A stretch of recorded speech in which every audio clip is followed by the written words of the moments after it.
Those of you online, can you confirm if you're hearing me clearly? I can hear you. Okay, thank you so much. Today, I'm actually going to be walking everyone through what I call the final review on expected values, covariance, and correlation. Let me tell you this, statistics is like a story that goes on and on and on. Now, I want to tell you what is the purpose of what we want to do today. And I'm going to cite an example before I walk you through what we want to do today. For instance, I think I'm going to take an example from politics.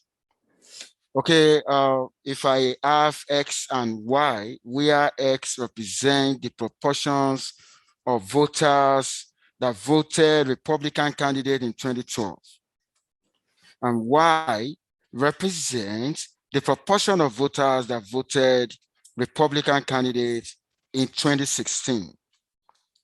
Okay, you all know the presidential election conducted in 2012, the Republican candidate was Romney, and in 2016, the Republican candidate was former President Trump. Now, if I now want to find what is the relationship between the percentage of voters who voted for Republican candidate in 2012 and in 2016, then I need to find correlation. Okay, and you know what? If I want to find correlation, there is no way I'm actually going to get to finding correlation without finding covariance, because correlation is actually the ratio of the covariance to the product, to the square root of the product of the variance of X and the variance of Y. And there is no way that I can even get to covariance without talking about expectations.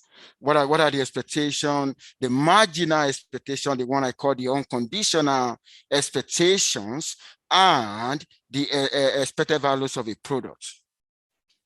So I think I'm trying to, because if you don't understand the purpose, if you don't really understand the essence of, doing what you are doing, the reason behind what you are doing is just going to look as if you were just playing around mathematics for fun.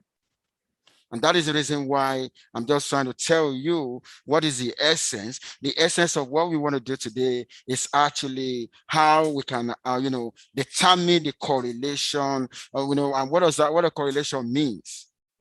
Of course, the correlation actually measures the strength and the direction of the relationship between two variables. When I talk about direction, what do I mean? The direction in terms of whether it is positive or negative. Okay, if I want to talk about strength, okay, the strength is whether it is a weak one or a strong one. Okay, so in the outline, like I said, I'm going to go over what we call the expected values of products. Okay, without getting the expected values of a product, we cannot obtain the covariance. And if you cannot obtain the covariance, then the correlation will be impossible to get. Now, I'm going to start looking at the two possible scenarios that we've been talking about, situation where X and Y are discrete, and situation where X and Y are continuous. If X and Y are discrete and I actually want to find the expected values of the product, what does that mean? If X and Y are discrete, then I'm actually going to have two summation signs, and I'm actually going to sum over the X and Y at the same time. Okay, when X and Y are discrete, but when X and Y are continuous, then I'm going to have double integral. Okay, then I'm going to have the product of X and Y, then multiplied by the joint density function, then I'm going to integrate with respect to X and Y. Now, then how are we going to find the covariance? Or even though the covariance as that, that is the formula for covariance. We're talking about continuous, when we're talking about discrete. But there's something I'm going to write. The one we're actually going to use is this guy here. Okay, so what I'm trying to say right now is that the covariance of xy is actually the expected value of xy minus the expected value of x and the expected values of y. Now, when you take a look at these guys, they are the one that I call the unconditional means. And this guy here is the expected value of a product of x and y. Okay, so take a look at that. So what you can see now, so this guy, the notation for this guy is the mean of x, then the mean of y. Okay, those of you like, can you see the board? Can you also see the board? Can somebody confirm that? If you can see what I wrote on the board. Yes. Okay, thank you so much. Thank you for confirming that. Okay, so the next thing I want to talk about now. Okay, go ahead. Oh, no, chapter 5 is starting next week, Monday. Yeah, we're still on chapter 4. That's a very good question. Okay, now, if x and y are independent, how am I going to know? There are several ways to investigate for independent. But let me tell you this. When the covariance of x and y equal to 0, then x and y are independent. Now, take a look at this guy where the covariance actually equal to 0. What does that mean? What that means is the expected value of the product is equal to the expected value of x multiplied by the expected values of y. We're actually taking this from the fact that when we're dealing with the probability, the probability of the joint multiplied by the, do you remember that? That is independent, right? When the expected values of the products can be written as a product of the unconditional means, then the x and y are independent. And when x and y are independent, the covariance will be equal to 0. When the covariance equal to 0, then the correlation will be 0 as well. Okay, just wanted to take note of that. Now let's look at the correlation right now. What is the formula for correlation? The formula for correlation is what I'm displaying right now. So the correlation of x and y is actually the ratio of the covariance of x and y to the square root of the product of the variance of x and the variance of y. And of course, I think I've actually walked you through how to investigate and how to find the variance of x and the variance of y, but I'm gonna walk you through that again. I'm gonna remind you of that again. Now, the variance of x is the expected value of x squared minus the expected value of x squared.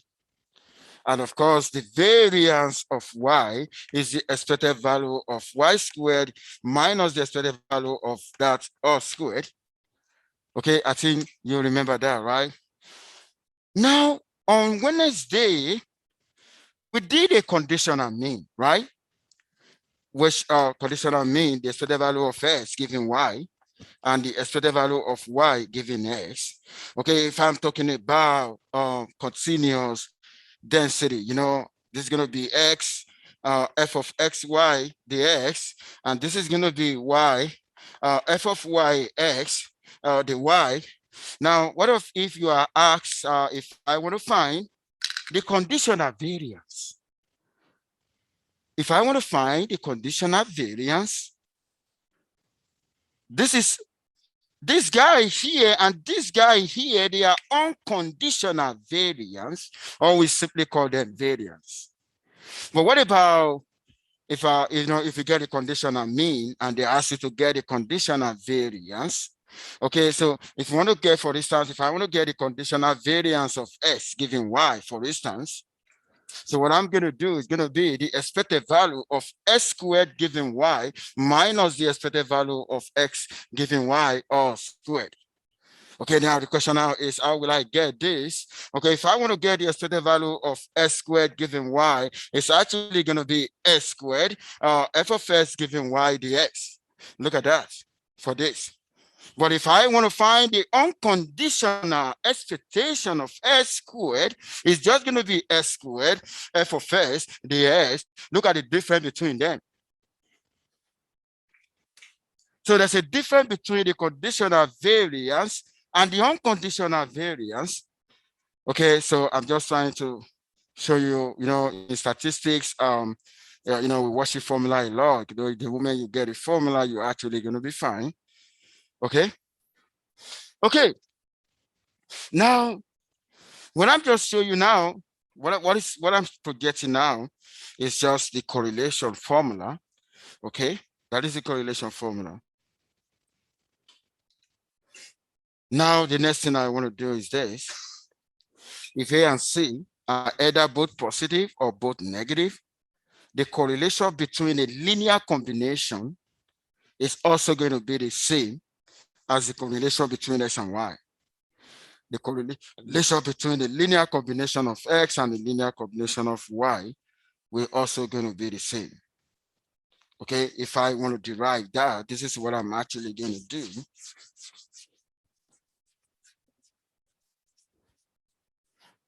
Yeah, when I write something on the board, for those of you can take, I think I'm flexible.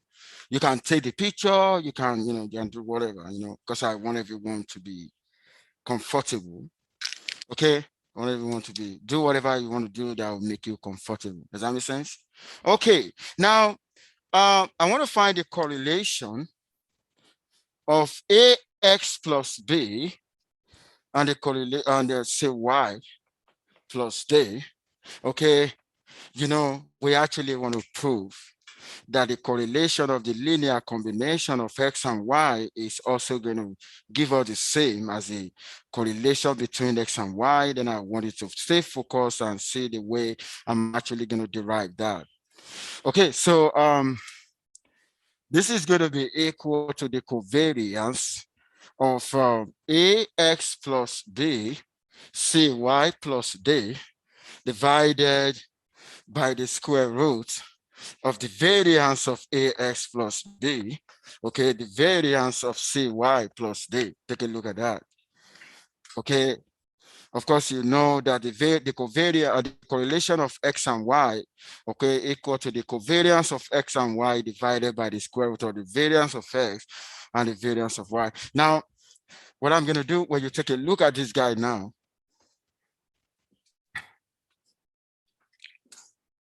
the constants b and d, they are independent of x and y. They're going to go out. Then a, I'm going to take a from there and c from there. That's going to be ac. Okay, ac, the covariance of xy. Look at that. That's going to be ac, the covariance xy. Now I want to work on this. Now, do you remember the other time? Do you remember? You remember the other time that if I want to find the variance of ax plus b, what did I say? I said the variance of ax plus the variance of b. Okay, the variance of b is going to be equal to 0. That's a constant, right? And this is going to be a squared variance of x, right? So here, I'm actually going to have the square root, okay, a squared, okay, the variance of x, and automatically this guy is going to be c squared variance of y. Okay, so the square root of this guy, the square root of that guy. So here I got ac, the covariance of xy, okay, that's going to be ac, so the square root of the variance of x, the variance of y. So this guy cancels out. So what do I have now? Okay, I still have the correlation of x and y. So what I did right now is actually to show that the correlation of the linear combination of x and y will also give us the correlation of x and y, mathematically speaking. And you know what? Correlation can lie between -1 and 1. Okay. When it is -1, it is a perfect negative correlation. When it is +1, that's a perfect positive correlation. Okay. So when it is very close to +1, that gives us an indication of a very strong positive correlation. Okay, so and the situation where X and Y are independent, okay, we expect the correlation to be equal to 0. You know why? Because the covariance will be equal to 0, and when the covariance equal to 0, then the correlation will be 0. Okay, so an example, like I said, when rho equal to 1, you have the high equal to 0, very low, then -1, high, negative correlation. An example of the correlation now is when you look at the height and weight. Okay, it has been proved that height is highly correlated with weight. Another example is when you look at the temperature of Mars, has low correlation with IBM stock price. Okay, now I want to go into an example right now, but this time around, anytime you see a cross tabulation, of course, that is basically going to be something on discrete. Okay, now take a look at what I have now. There are 3 possible values of X, 2, 3, 4. And there are 3 possible values of Y, 40, 50, and 60. And if you look at the 0.0, the 0.2, the 0.1, the 0.15, or the way to 0.1, they are the joint probability, where you are considering the combination of the levels of Y and X. And of course, the 0.45, 0.3, 0.25, those are the corresponding probability for X. Okay, and of course, 0.3, 0.3, 0.4 that you see right here are the corresponding probability for Y equal to that. Now, if you have this, now this is an anti-Uga example. Suppose S is the average yard, a carry that a UGA fullback gains, and Y is grade on an astrophysics test. And what I have now is just the joint PMN, the joint probability mass function. Now, do you know that based on this table, examiner can ask you to find a lot, okay? But I'm not going to bring something like this in this exam, okay? So in the future exam, you could see something like this, okay? Now take a look at this. You can be asked to find the expected value of X, expected values of Y. Now, let us assume that what they ask you, let's say for instance, this is what you're given, and they say find the correlation between X and Y. Oh my God, you're gonna do a lot. Okay, you're gonna do a lot. You're gonna find the expected value of X, expected value of Y, expected value of X squared, the expected value of Y squared, and so on like that. Now let's get started. Okay, because if you look at the formula for the correlation, you're going to see that I have the covariance of xy divided by the square root of the variance of x and the variance of y. And what am I going to do? Okay, the variance of x is the expected value of s squared minus the expected value of s all squared. So it means I need to find the expected value of x, and I also need to find the expected value of s squared. For the variance of y, I need to find the expected value of y and the expected value of y squared. And for the covariance xy, the covariance xy is the expected values of the product, okay, minus the product of the unconditional means. Now, if I will know that that is the formula, then where to start? We're going to start from finding the expected value of x. Now, I want to walk you through the expected values of x right now. I want to walk you through the expected value of that right now. Okay, now, let me take you back. The expected values of x is the sum of x. Okay, give me 1 second. I'm actually I'm gonna write that down. Now, this is easy, okay? I just wanted to.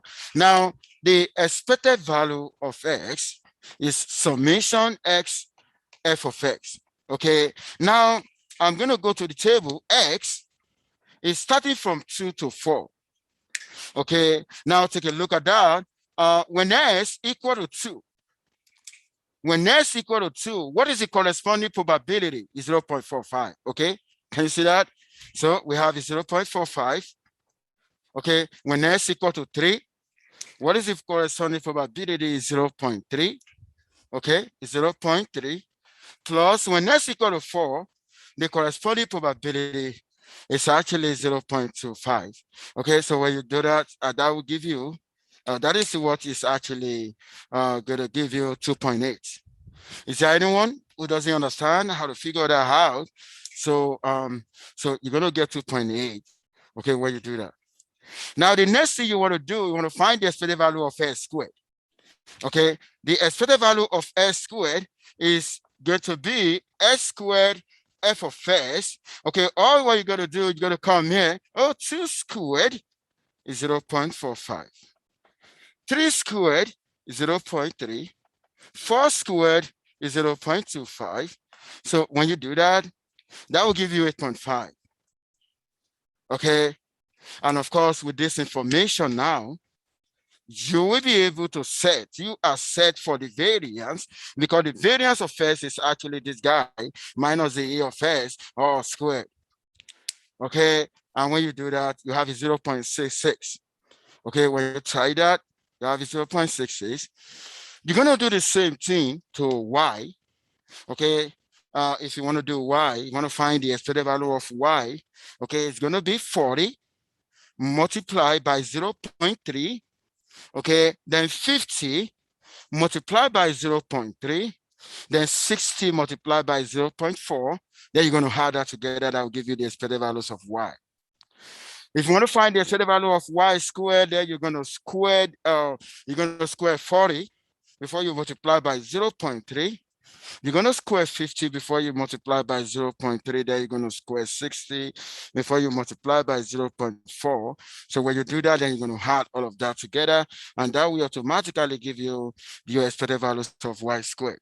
Okay, you've obtained the expected values of y, the expected values of y squared. Then you can now obtain the variance of y. Okay, so the variance of x and the variance of y have now been obtained. And of course, in the correlation, don't forget in the correlation formula, okay, it is the square root of the product of x and the product of y. Now we are done with the denominator right now. We want to focus on the numerator. Okay, the numerator is actually the covariance, right? Okay, so, and if I were to find the covariance, what I'm just going to do, if I want to find the covariance, so it's going to be the covariance of x and y is equal to the expected value of xy minus the expected value of x, the expected values of y. And you know what the good news? The good news is we've already computed this and this. The only thing we need right now is just this guy. Okay, it's just the expected values of the products. And how are we going to figure that out? Okay, so how are we going to figure out the expected value of the product? And this is what we're actually going to do. Okay, so the expected value of the product is going to be summation. You know, x start from 2 to 4, and y start from, where does it start from? Let me see that. Y start from 40 to 60, from 40 to 60. Okay, the product, x, y, then f of x, y. So what I'm going to do now, okay, take a look at that. When s equal to 2, okay, and y equal to 40, okay, when s equal to 2, y equal to 40, what is the probability associated with that? That's going to be 0, right? Then you're going to write 0 plus, when s equal to 3 and y equal to 40, okay, x equal to 3, y equal to 40. So what is the probability? Is 0.2. Then you're going to do that all the way. You're going to do that all the way to when s equal to 4. okay, and y equal to 60, the probability is going to be 0.1. So when you try to multiply and add that together, you're actually going to have the expected values of the product. That's going to be 140. And the moment you get the expected values of the product to be 140, then you are set, you can calculate your covariance. Okay, the covariance is actually going to be that, so you subtract the product of the unconditional mean from the expected values of the product, and the covariance is giving us minus 2.8. If the covariance is not zero, okay, it means X and Y actually depend. But if the covariance is equal to zero, of course, the correlation will be zero. And what that implies, X and Y are independent. Or what I'm just going to do now is just to plug in my values, okay, into the correlation formula. Then what I end up in getting is minus 0.415. Is there anyone, either online or in person, that need clarification on what I just explained right now?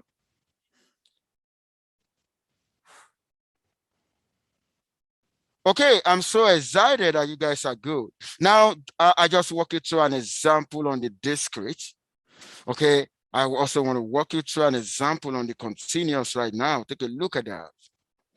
Okay, suppose the f of xy is giving us 10x squared y, and the 0 less than y less than s less or equal to 1. And maybe the question is obtain the correlation. Okay, we're going to do all what we've been doing. Now, this is going to be a very serious question because, discrete is very easy, but when it comes to continuous, we're actually going to do a lot. Okay, now, we need a variance, right? Okay, we need the variance of X and the variance of Y. Okay, because of that here, we need this guy here, right? And then we also need this guy here, right? Okay, and not only that, we need the expected value of xy, okay, and then not only that, then we need the covariance of xy, the covariance of xy, so which is going to be the expected value of this minus that. So if I want to start right now, I need to find the expected value of x. But what I'm just going to do, I need f of s to be able to find the expected value of s. Then I need to force integrate the joint with respect to the variable I'm not interested in.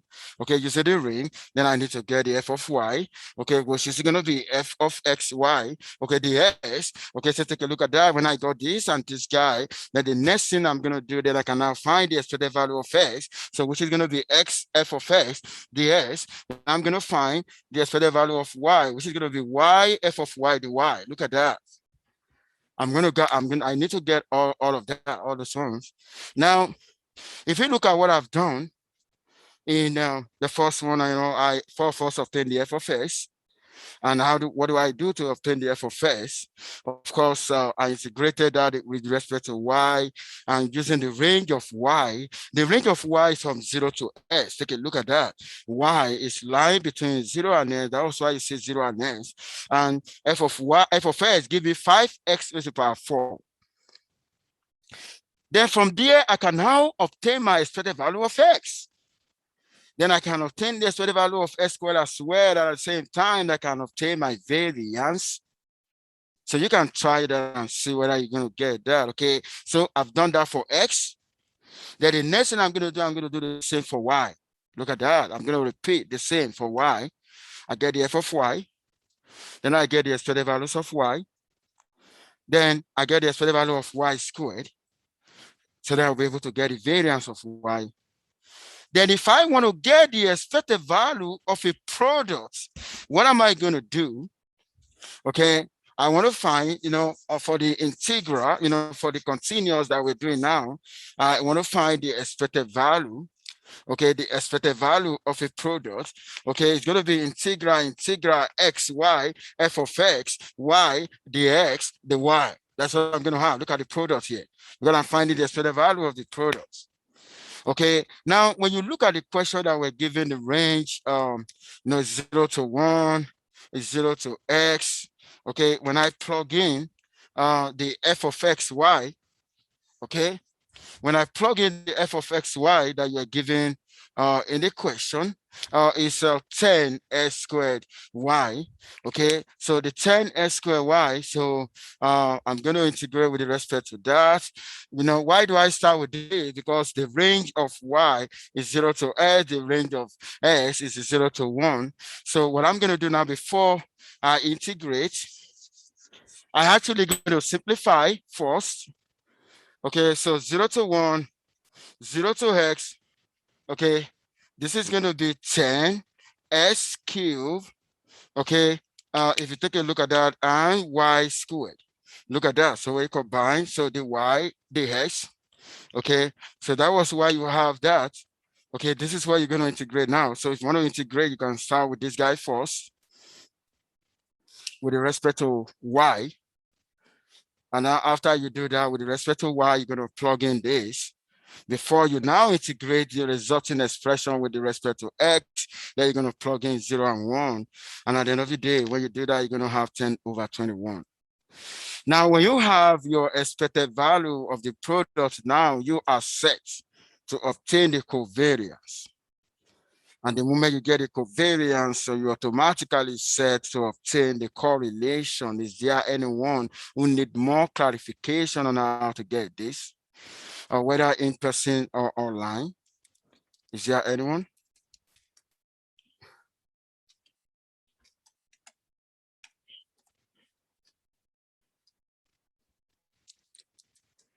So is there anyone? So those of you at the back, you can hear me, right? Okay, thank you so much. Okay, so if you guys are good, I told you before, this is a course that you can score everything. Okay, you can score A. Yeah, very easy to score A. I received a complaint. If there is any student here who is not satisfied with the grading of the assignment, I'm still going to create time to look at the assignments graded by my TA. Okay, because I don't want a situation whereby a student will not be graded fairly. You pay for the service, you deserve to be served better. Okay, the next thing that we want to do now is, let us now, it means that we can, X and Y may be dependent and they may be independent, depending on the values of the covariance. When the covariance equal to 0, it means they are actually independent. Now, let us now look at the general formula for the covariance. Okay, for instance, maybe I'm interested in the variance of X plus Y. The variance, at times in our research or in what we do, we may actually want to look at a combination of something. Now, what is the variance of X plus Y? Of course, it's the variance of X plus the variance of Y plus the two covariance X, Y. Situation where X and Y are independent, the covariance is going to be equal to 0. Then the only thing I'm just going to have is going to be variance of X plus Y would be equal to the variance of X and the variance of Y. Okay, then another thing I want you to put into consideration is that the covariance of a linear combination, for instance, the AX, BY, where A and B are constants, then it's basically the constant they're actually going to come out. Okay, it's going to be AB. Okay, then the covariance of the variables X and Y. So take note of that. Now there's something I want to walk you through now. We'll be talking about the variance of X plus Y. What's about the variance of X minus Y? At time we could talk about the difference of a variable, right? And we actually want to find the variance of that. So it's going to be variance of X plus the variance of Y minus 2 covariance XY. The one we did the other time was a plus because we're looking at the sum. Now take a look at this expression. We want to find the variance of X minus 2Y plus the 3Z. Now, what you're going to do, you need to first look at the variance of each variable at a time. What is the variance of x? Okay, that is variance of x. What is the variance of minus 2y? Minus 2 is a constant. Then it's going to be minus 2 squared, then the variance of y. So what is minus 2 squared? That is going to be 4, right? And that's how you have the 4 variance of y. Then what is the variance of 3z? The variance of 3z, that's going to be 3 squared variance of z. That's going to be 9 variance of z. Now, that is a variance component. Now it is time to consider the covariance component. Now, there are 3 possible covariance components. And if you want to get that, you can actually make use of this. Okay, the covariance AS, BY is actually equal to the product of the constants, then the covariance of X and Y. So if you can use this one now, you will be able to get the other one. Now let's get started. I'm looking at the covariance between X and Y. If I were you, this is what you're actually going to do. Give me 1 second.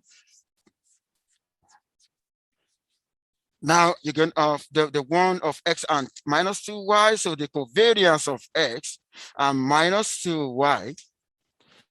You're going to assume there's a 1 here, right? Okay, so it's going to be 1 multiplied by minus 2, right? And there's going to be 2. Then you're going to write the covariance of that. Okay, so that was how you have the covariance of X and Y. Look at that. Okay, so this is going to be minus 4. And that was why you have the minus 4 covariance of X and Y. What am I using? I'm using this. The covariance of AX, BY is AB, the covariance of XY. That's what I'm using. Multiplying the product. Okay, so I'm going to show you once again so that you can see it. This is what I'm actually using. So right here now, okay, you can see that I have minus 4. Okay, so that is 2 times minus 2. There you have minus 4, the covariance of X and Y. Now, you've talked about X and Y. We can talk about X and 3Z. Okay, after talking about X and 3Z, we can talk about minus 2Y and 3Z. Okay, now, this is the first covariance that you can have. Another covariance is actually going to be X and 3Z. Okay, another covariance is going to be minus 2y and 3z. Look at that. You're actually going to have 3 covariances.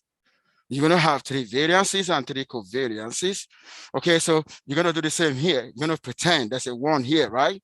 So this is going to be 1, 3, 2, the covariance S and Z. So this is going to be 6. Covariance S and Z, and that is why you have 6. Covariance S and Z. You're going to do that to the other one. Let's take a look at this guy here. Oh my God, look at that. Minus 2, 3. You put it 2, right? Then you're going to write the covariance of YZ. And that is going to be what? Minus 12, covariance of YZ. Look at that. And that, okay, go ahead. Yeah, because of this rule, the variance of X plus Y is this. Did you see the formula? It's always going to have 2 multiplied because the covariance is talking about 2 entities. That's why they say co-variation between 2 different variables. Does that make sense? Okay. This another. Now, you know, we've talked about the variance of X plus Y. You know, we've talked about X. What is the application of this? This is the application now, okay? Now, take a look at this. The proportion of X and Y of 2 chemicals found in samples of an insecticide have the joint probability density function of this. Okay, and the random variable Z is equal to X plus Y. And what is the X plus Y? Now they know the proportion of insecticide due to both chemicals combined. Oh my God, combined means you are adding them. That's X plus Y. Now you want to find the expected values of Z. which is going to be the expected value of x plus y, and find the variance of z, which is going to be the variance of x plus y. Now you're going to see yourself using this. Okay, then find the correlation between them. Now, this is take a look at that. If I want to find the expected value of x plus y, it's just going to be x plus y. Okay, then the f of x, y, the y, the s, then the 2 integral, then I'm going to get my result 2/3. Now, if I want to get the variance, you know that this is what I'm trying to say right now. You know that z is x plus y. You want to find the expected value of z, okay? And then you also want to find the variance of z. If you want to find the variance of z, you need the expected value of z squared minus the expected value of that, all squared. Okay, and what is z? This is your z. And that is the reason why this is the same thing as finding the expected value of x plus y, all squared. And that's what we're doing here, all squared. Look at that. Then with that, you'll be able to get the variance. Okay, when you get the variance, then you need the expected value of x and the expected value of y, because you want to get correlation. So you need that. That is part of the covariance formula. Don't forget, the covariance is the expected value of the product minus the product of the x and the mean of the x and the mean of the y. That's why you need f of x, f of y, so that you will be able to obtain the e of x and the e of y. And the moment you obtain that, you'll be able to get the variance of x, and you proceed to get the expectation of the product. And the moment you get the expectation of the product, you can now get the covariance. Okay, this is the covariance now, 1/12 minus 1/3 all squared. Then the correlation, the variance, I think each of those have the same variance. Variance of x is the variance of y. That's why you see that at the end of the day, we got -1/2 all the way. On Monday, I'm going to start a new topic, which we call the probability distribution. But before I go into probability distribution, I'm first going to introduce you to Chebyshev inequality. Okay, so this is where I'm actually going to stop today. Make sure you stay safe and have a lovely weekend. Bye for now. See you on Monday. Thank you. Have a nice day. And you too. Yeah.